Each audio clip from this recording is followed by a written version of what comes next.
Tapatang Washington Wizards kontra Boston Celtics, dinalaw ni Tatum ang home court nitong si Jordan Poole. Tambakan agad ang nangyari para sa first quarter. Nagpaulan ng tres ang visiting team. Jay Brown at Tatum ang kumamada sa labas at loob. Napapailing na lang itong si Jordan Poole. Starting of the first quarter game, maagang nagpakitang gilas ang visiting team para sa home court team. Magandang rotation at pinagharian ang 3-point line ng kalabang team. Hirap sa opensa ang home court team at Jordan Poole at Kuzma lamang ang nakikipagsabayan sa sipag ni Brown at Tatum. Aga nga lang tinambakan ang home court team sa first quarter game. Jaylen Brown at Tatum walang alinlangang bumibitaw sa tres, harap-harapang tinitirahan ang depensa nitong Wizards. Horford ang aga pang mga labaw sa ilalim. Hirap na hirap sa depensa ang Wizards sa labas man o sa loob. Talaga nga naman na pinakitahan agad ng magandang opensa nitong visiting team ang home court team ng Wizards. First quarter of the game pa lang, ubos timeout na ang home court team, and starting of the second quarter game, Poole pakitang gilas, nag-alay Steph Curry at Kuzma alat pa rin sa loob ng court. Alat pa rin ang bola para sa home court team. Tatum, Jaylen Brown, grabe ang kamada sa tres. Nagpapaulan ng tres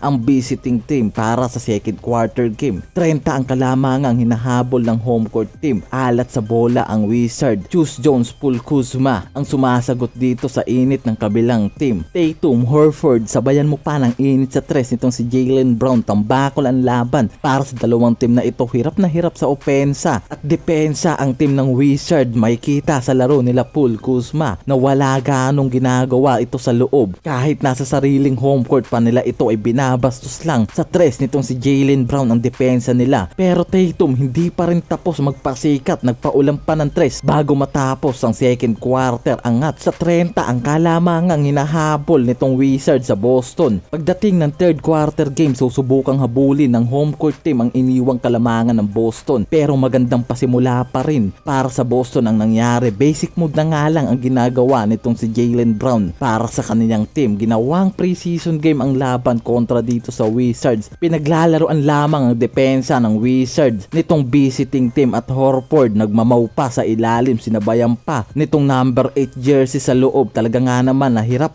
sa depensa at opensa sa loob itong Wizard. Nagkain na tampa sa last 6 minutes in the game itong si Poole at ang sentro ng Boston. Nagkatulakan sa perimeter at hindi nagawang ibaba ng Wizard ang kalamangan para sa Boston. At pagdating ng fourth quarter game, hawak pa rin ng Boston ang malaking kalamangan at susubukang humabol ng home court team dito sa kalamangang iniiwan sa kanila ng Boston. Dahil mula first quarter game ay hindi na pinahawak ng kalamangan nitong Boston ang home court team. Hawak pa rin ng Boston ang magandang momentum para sa game na iyon. Tinambakan ng 30 sa sariling court ang Wizard. Tahimik ang buong fans ng home court team. Pinasok na rin ang mga bench player nito at ganun din para sa visiting team. Pinaglaruan na lamang ang last 5 minutes in the game para sa fourth quarter. Agang nawala ng kumpiyansa ng home court team at Jordan Poole, Kuzma at ang iba pang mga star player ng Wizards ay di na pinasok sa last 8 minutes pa lamang ng game.